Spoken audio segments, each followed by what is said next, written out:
ఆంధ్రప్రదేశ్ మంత్రివర్యులు నారా లోకేష్ గారి చేతిలో ఉండాల్సినటువంటి రెడ్ బుక్ తెలంగాణకి ఎలా వచ్చింది? అసలు తెలంగాణలో ఉన్నటువంటి రెడ్ బుక్లో ఎవరెవరి పేర్లు ఉన్నాయి?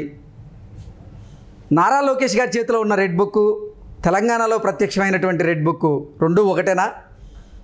అసలు ఈ రెడ్ బుక్ గోలేంటి అనేది మనం తెలుసుకునేటువంటి ప్రయత్నం చేద్దాం. ప్రస్తుతం మనతో పాటు ఉన్నారు ప్రముఖ సీనియర్ జర్నలిస్ట్ డివిఎస్ గారు. సార్తో మాట్లాడదాం. సార్ నమస్తే. సార్ నమస్తే. నారా లోకేష్ గారి చేతిలో ఉండాల్సినటువంటి రెడ్ బుక్ ఇప్పుడు సడన్గా తెలంగాణలో ప్రత్యక్షమైందని ఒక వార్త సోషల్ మీడియాలో చక్కర్లు కొడుతూ ఉంది. ఇంతకీ ఆ రెడ్ బుక్ ఈ రెడ్ బుక్ ఒకటేనా? ఆ రెడ్ బుక్లో ఉన్న పేర్లే ఈ రెడ్ బుక్లో కూడా ఉండబోతున్నాయా? అసలు ఏం జరుగుతుంది సార్? ఈ రెడ్ బుక్ గోల్ ఏంటి? అంటే రెడ్ బుక్ మీద పేటెంట్ లోకేష్ బాబుదే. మీరు ఇష్టం వచ్చినట్టు కాపీ కొడతానంటే ఆయన ఒప్పుకోడు. ఏది దాన్ని కూడా మరి ఇంకా మనం ఇవ్వాలా, ఏది ఆ పేటెంట్ ఎవరికి పోకుండా. ఒక సినిమా కూడా తీస్తే బెల్లగుంటుంది. ఏది ఎవరన్నా టైటిల్ రిజిస్టర్ చేశారో లేదో కానీ రెడ్ బుక్ అనే టైటిల్ పెట్టుకుంటే మరి బహుశా చరణ్ పెట్టుకుంటాడా, ఎవరు పెట్టుకుంటారో చూడాలి. రెడ్ బుక్ అనేది వాళ్ళ దేశవ్యాప్త సంచలనం. లోకేష్ బాబు రెడ్ బుక్ మీద చర్చ ఎక్కువ జరుగుతుంది. ఎప్పుడైతే పవర్లోకి వచ్చారో వెంటనే అన్ని నగరాల్లో మనం ఆంధ్రప్రదేశ్లో రెడ్ బుక్ వచ్చేసింది. ఫ్లెక్సీలు పెట్టారు. కాకపోతే వాళ్ళు పెట్టిన ఫ్లెక్సీల్లో రెడ్కి అబ్రివేషన్ మార్చారు. ఆ రెడ్ బుక్ వేరు, వీళ్ళు ఇచ్చిన అబ్రివేషను వేరు. ఏది రెడ్ అంటే ఆర్ ఫర్ రెసిలెన్స్, ఈ అంటే ఎంపవర్మెంట్, డి అంటే డెవలప్మెంట్ అంటూ పునరుజ్జీవం, లేకపోతే సాధికారత, అభివృద్ధి, సమగ్ర అభివృద్ధి అట్లా మార్చారు అబ్రివేషన్. కానీ దడిపిస్తున్నారు. రెడ్ బుక్ అంటే జనానికి దడబుడుతోంది. దడబుట్టాల్సిన అవసరం ఏంటి? తప్పు చేస్తే దడబుట్టు. ఇప్పుడు మీరు భయం ఎప్పుడు వస్తుంది? నువ్వెప్పుడు భయపడతావు, నేనెప్పుడు భయపడతాను? మనం తప్పు చేస్తే భయపడతాం. తప్పు చేయనప్పుడు భయపడాల్సిన అవసరం లేదు. రెడ్ బుక్కి భయపడుతున్నారు ఆంధ్రప్రదేశ్లో అంటే అర్థం వాళ్ళంతా తప్పు చేసిన వాళ్ళు అనమాట.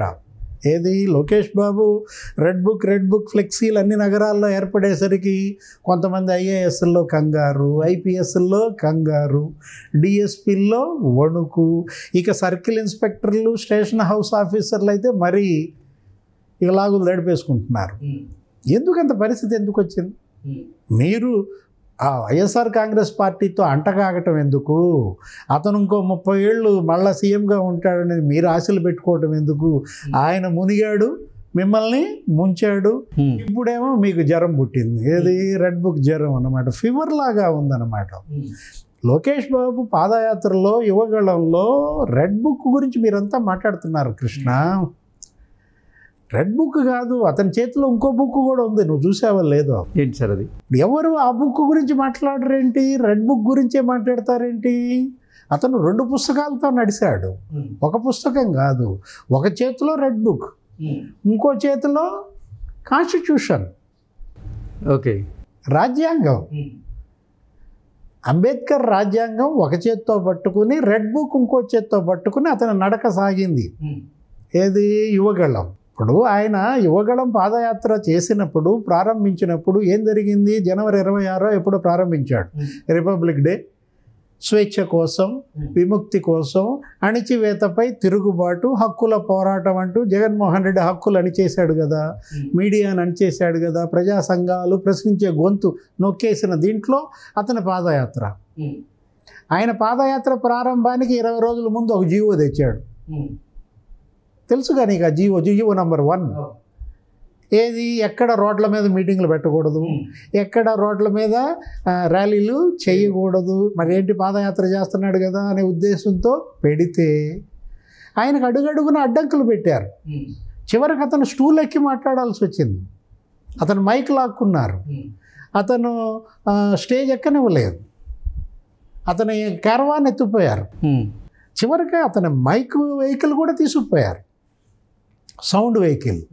ఆ పరిస్థితుల్లో ఇక చేసేది లేక అతను అడుగు ముందుకేయటం ఆపకుండా ఒక చేత్తో రాజ్యాంగం పట్టుకుని అందరికీ చూపించాడు. ఏమని? కాన్స్టిట్యూషన్, ఇదిగో నా హక్కు, ఇది నా హక్కు, అసెంబ్లీ అయ్యే హక్కు నాకు అంబేద్కర్ ఇచ్చాడు, నాకు నచ్చింది చెప్పే హక్కు, నాకు వాక్ స్వాతంత్రం అంబేద్కర్ రాజ్యాంగం ఇచ్చిందంటూ చదివి వినిపించాడు డిఎస్పీలకి, సిఐలకి. ఎవడాపితే వాడికి చదివి వినిపిస్తూ కాన్స్టిట్యూషన్ పట్టుకుని వెళ్ళాడు. అయినా ఆపారు, అయినా అడ్డంకులు పెట్టారు. అప్పుడు రెండో బుక్ తీశాడు. ఏంటది? Red book. మీరు మొదటి బుక్ వదిలేశారు, ఆ రెండో బుక్ను పట్టుకుని ఇక మీరు చిలవల పలవలుగా చేస్తున్నారు. అసలు అన్నిటికీ మూలం ఇది కదా కాన్స్టిట్యూషన్. రాజ్యాంగం గురించి మాట్లాడినప్పుడు రెడ్ బుక్ గురించి ఎందుకు మాట్లాడతారు అంటే రాజ్యాంగానికి కవచం రెడ్ బుక్. అంబేద్కర్ రాజ్యాంగానికి ఒక ఛత్రంగా రెడ్ బుక్ని వాడుకున్నాడు లోకేష్. ఏమంటాడు? రాజ్యాంగం అంబేద్కర్ రాసిన రాజ్యాంగాన్ని తప్పితే వాడి పేరు రెడ్ బుక్లో రాస్తా, మళ్ళా పవర్లోకి వస్తా, చర్యలు తీసుకుంటా చట్టబద్ధంగా, నిబంధనలకు అనుగుణంగా మీకు శంకరగిరి మాన్యాలు పట్టిస్తా అనేటటువంటి దీంట్లో అందరి పేర్లు రాశాడు ఆ రెడ్ బుక్. ఇప్పుడు ఆ రెడ్ బుక్ ఆయన పవర్లోకి వచ్చాడు. వచ్చిన వెంటనే మళ్ళీ బిగిన్ చేశారు. ఏమని? ఎవరెవరు ఏమవుతారో ఏంటో.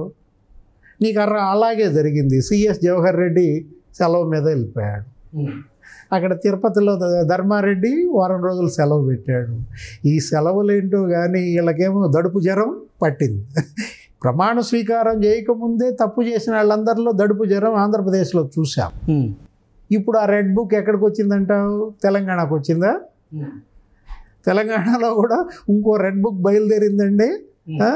కౌశిక్ రెడ్డి, పాడి కౌశిక్ రెడ్డి ఏదో బీఆర్ఎస్ ఆయన ఏదో రెడ్ బుక్ రాస్తున్నాడు. అంటే ఎవరి మీద? రేవంత్ రెడ్డి మీద, వాళ్ళ అధికారుల పైన. ఇంకా రేవంత్ రెడ్డి 6 నెలలు అయిందా? 5-6 నెలలే కదా రేవంత్ రెడ్డి ముఖ్యమంత్రి. 5-6 నెలలు కూడా కాని పరిస్థితుల్లో అప్పుడే రెడ్ బుక్ అవసరం ఏంటి? లోకేష్ బాబు రెడ్ బుక్ రాశాడంటే అది పాపం 4.5 ఏళ్ల అణిచివేత. జగన్మోహన్ రెడ్డిని భరించి భరించి భరించి తిరగబడ్డారు. కాన్స్టిట్యూషన్ పట్టుకున్నా అక్కడ నడవలేదు కాబట్టి రెడ్ బుక్ తీశాడు. మీకు 6 నెలల్లోనే రేవంత్ రెడ్డి చుక్కలు చూపిస్తున్నాడా? ఇప్పుడు కౌశిక్ రెడ్డి రెడ్ బుక్ అంటే అది తోటాడు తొడగోసుకుంటే మనం మెడగోసుకుందామా? ఆయన దానికి కమెంట్స్గా కింద అయినా రెడ్ బుక్ రాయాల్సింది కేటీఆర్ కదా, మరి పాడి కౌశిక్ రెడ్డి ఎందుకు రెడ్ బుక్ రాస్తున్నాడు అనేటువంటి కమెంట్స్ కూడా వినపడుతూ ఉన్నాయి సార్. అసలు ఏంటి? తోటాడు తొడగోసుకుంటే మనం మెడగోసుకుంటే ఏమవుతుంది? మనం అయిపోతాం. ఇప్పుడు అసలు కౌశిక్ రెడ్డి బీఆర్ఎస్లో ఉంటాడా? ఎన్నాళ్ళు ఉంటాడు? రెడ్ బుక్ ద్వారా రేవంత్ రెడ్డికి రాయబారం పంపుతున్నాడా? ఇప్పటికే మనకి బీఆర్ఎస్ ఇంకా మనుగడ సాగించలేని పరిస్థితి. ఎందుకంటే 5 నెలల్లోనే నీకు 20% ఓట్ బ్యాంక్ డ్రాప్. దేశ చరిత్రలో ఏ పార్టీకి అంత ఎర్రోడవల. అనేక అవినీతి మరకలు, కుంభకోణాలలో విచారణ జరుగుతోంది. ఏది? కూతురేమో తిహార్ జైల్లో ఉంది. ఈయన ఎప్పుడు జైలుకి పోతాడో తెలియదు. హరీష్ రావుని జైలు పిలుస్తోంది అంటున్నారు, టెలిఫోన్ ట్యాపింగ్ అంటున్నారు, కేటీఆర్ని జైలు పిలుస్తోంది అంటున్నారు. ఇలా పరిస్థితుల్లో వీళ్ళు ఇప్పుడు ఇది రెడ్ బుక్ని తీసుకున్నా కానీ అది వర్కౌట్ కాదనమాట. మనం ఎరోడ్ అవుతోంది వీళ్ళ ఓట్ బ్యాంక్ అన్నాను. ఏది? మనకు తెలుసు నేల కోత ఏంటి. నీకు ఉధృతంగా వరద బీభత్సం గోదావరి కానీ కృష్ణా కానీ కొడితే నేల కోత జరుగుద్ది. అవును. నీకు ఇప్పుడు నది ఒడ్డున నీ భూమి ఉంటే నీకు 10 ఎకరాలు ఉన్న భూమి 2 వరదల తర్వాత 2 ఎకరాలు అయిపోద్ది. ఎందుకంటే భూమి ఇరిగి నదిలో కొట్టుకుపోతుంది. నేల కోత అంటాం. సాయిల్ ఎరోషన్, మృత్తికా క్షయం.